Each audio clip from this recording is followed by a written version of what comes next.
I'm joined by Tony Bellew and Paulie Malignaggi. KUGAN, did we join you or did you join us? I'm so happy someone else said that one. Brooklyn and Liverpool, stand up. KUGAN CASSIUS being annoying boxers since 2010. Wow. Right, Johnny Nelson said yesterday he's 1,000% convinced that Joshua will win the rematch. 1,000%. Do you want to know something else Johnny said in the dressing room about 20 minutes ago, about 2 hours ago? What? Johnny said, this guy who's fighting tomorrow, he's a really durable guy, but he's chinny. That's what he said in the changing room before when I asked Johnny had he been drinking. About who? He said that about some kid. He said, watch out for this guy. Durable guy, but he's chinny. He's really durable, but he's chinny. That's like an oxymoron. Yeah, Johnny says a lot of stuff. It's the greatest analogy I've ever heard for a fighter. But boys, can you see where Johnny's? He's 1,000%. What did he say? 1,000% convinced that Joshua will win this rematch. You can make a case for both fighters. You can't say 1,000% he's going to win. He's 1,000% doesn't really exist because percent means per 100. All right, okay. But are you got that much levels of optimism? After what I witnessed in New York, I'm no longer confident on anything I predict. So I couldn't tell you 100% I know I'm going to be alive in the morning. Here's the thing. Look, listen. What, I'm asking them about your madness. 1,000%. We all know what 1,000% is. You're working and you're on the crack pipe as well. Listen. Yo. What do you think? I could see AJ winning, but it won't be as one-sided as the first fight. You know, like Ruiz made it pretty one-sided in the first fight once he got going. You know, like even if I could see AJ winning, Can't get him by surprise. But I don't think it's as easy as AJ as Ruiz made the first fight look. You know, It can't. Yeah. But I could see AJ winning. There's no surprises this time. Yeah. He's aware of exactly what Ruiz can do.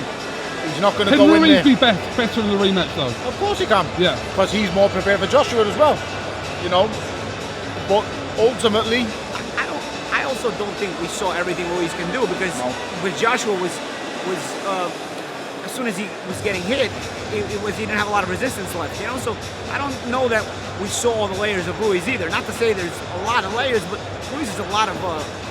Will throw a lot more punches, he'll throw a lot more combinations. Variety. Yeah, you didn't see all that because as soon as he started throwing, AJ started going down. So, you know, if Ruiz gets more resistance, he'll also give more resistance. You know, so that's why I think, you know, I can see AJ winning, but it's not going to be an easy fight regardless. You know? I just don't know. I don't yet see how. So the only way I can genuinely see how the win becomes clear is if he adapts the way that he fought Joseph Parker.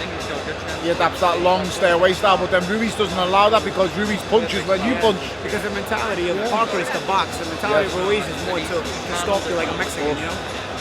Parker just didn't want to get hit hard and often. Like Ruiz, simply, he's a natural fighter. He doesn't mind getting wet. He goes in the water. He accepts he's going to get wet. Parker kind of went in there and thought, well, I'm going to box with this guy a bit. Ruiz ain't going in the ring to box with no one. He's going in to wait for you to punch, and then he's going to smack you back the minute you punch him. That's his tactic, and it's a very, very good tactic when you can absorb punishment. He's shown us all he can absorb serious punishment. Because AJ, although he knocked him down, he caught him a lot more in that fight than people give him credit for. He nailed Ruiz a couple of times. He hit him a few other times. Right. He nailed him a few times, and then he's also always ready to throw back at you too. You know, he's positioning as well. He's a short little fat guy, and people just see him as that. But realistically, he keeps his positioning and the balance very well, and that shows his amateur pedigree. Because he's ready to throw punches when you're throwing punches. You know, and you have to be properly balanced and in proper position to do that, and he does that well. Would you guys say that he has no choice really but to go into this immediate rematch? 100%. AJ Doesn't have a choice. No choice. If he doesn't fight him, he's just going to get fed to Wilder. 100%. No messing around. He's fighting Wilder. So in my opinion, has to go in with him again. Otherwise, listen, if if Wilder gets his hands on all four belts and Al Heyman gets hold of all four belts, there's going to be a monopoly on the heavyweight division. No one. Fury won't get a shot. AJ won't get a shot. That is what will happen. So he has to go in with Andy Ruiz. They'll just franchise champion everybody. They'll just franchise. It's crazy, but I think what a big thing that we missed in the first fight as well not many people are given credit for. The body punching of Andy Ruiz.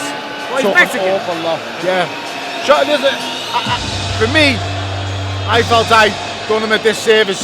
I watched him against Joseph Parker, and I purely based him on that performance.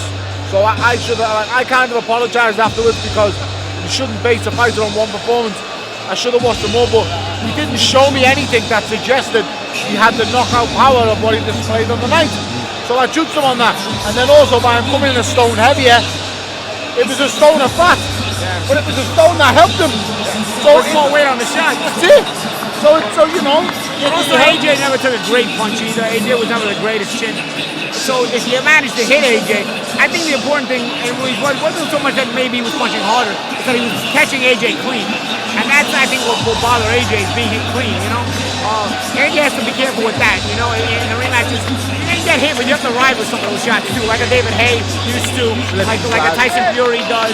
I think that's the first time in his career he's had a man stand in front of him and be comfortable when he's punching at him.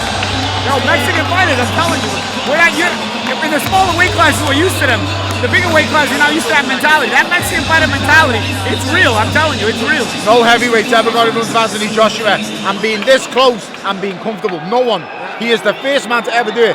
And it's kind of not just give you the blueprint, but it's let you know that heavyweight fighters can get up close in the middle and relax.